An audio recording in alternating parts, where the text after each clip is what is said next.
আওয়ামী লীগের ভাইদেরকে উদ্দেশ্য করে বলতে চাই, স্বাধীন সার্বভৌম বাংলাদেশের নাগরিক আপনারা একটু কোনো প্রকার অন্যায় করবেন না। আপনাদের গায়ে কেউ একটা আচরণ দেয় আমাকে জানাবেন। প্রিয় ইউনিয়নবাসী,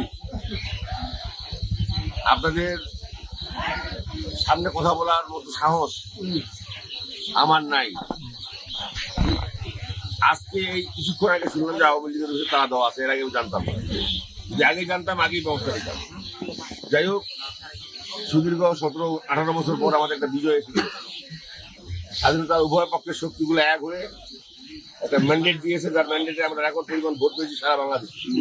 এবং ইতিমধ্যে 212টা সিট আমরা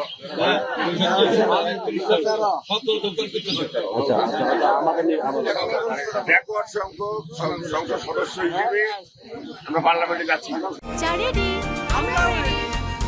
চা মানে লাইফটা ভরপুর, চা মানে ইস্পাহানি মির্জাপুর।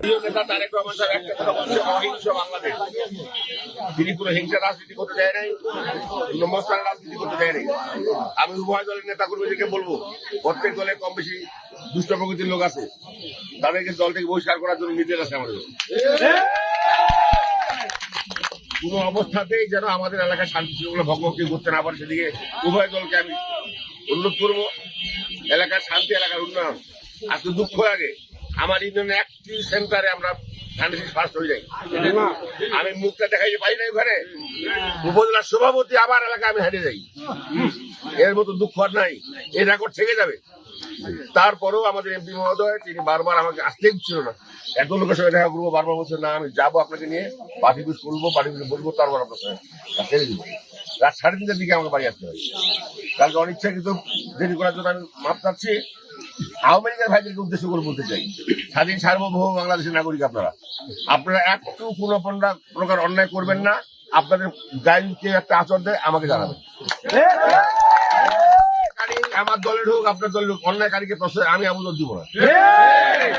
শান্তিপূর্ণভাবে সবাই বসবাস করি। আর আপনাদের যে সমস্ত মামলাগুলো হয়েছে, পলিটিক্যাল মামলা হোক আর যে মামলা হোক, সেই মামলা একটা প্রসেস লাগবে।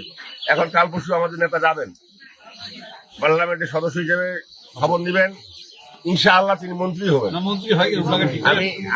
আমি থাকতেই 4 বার তারেক রহমান সাহেব তাকে ফোন দেয়, তোর বলছি যে মামা শুভ নিউজ আছে হয়তো বা। যাই হোক, আমরা আল্লাহ কাছে দোয়া করি, আল্লাহ সেটার জন্য আমাদেরকে পূরণ করেন। এবং আপনাদের কাছে আমার বিনীত অনুরোধ, দল মত নির্বিশেষে সবার আগে চলবেন। আমার নেতা, আমার মামা শ্রদ্ধেয় আবুদাত প্রধান, তার কাছে আমাদের আকুল আবেদন, আমাদের নামে যে মিথ্যা মামলাগুলো হয়েছে অনতি বিলম্বে যেন আমাদেরকে সেখান থেকে রক্ষা করা হয়।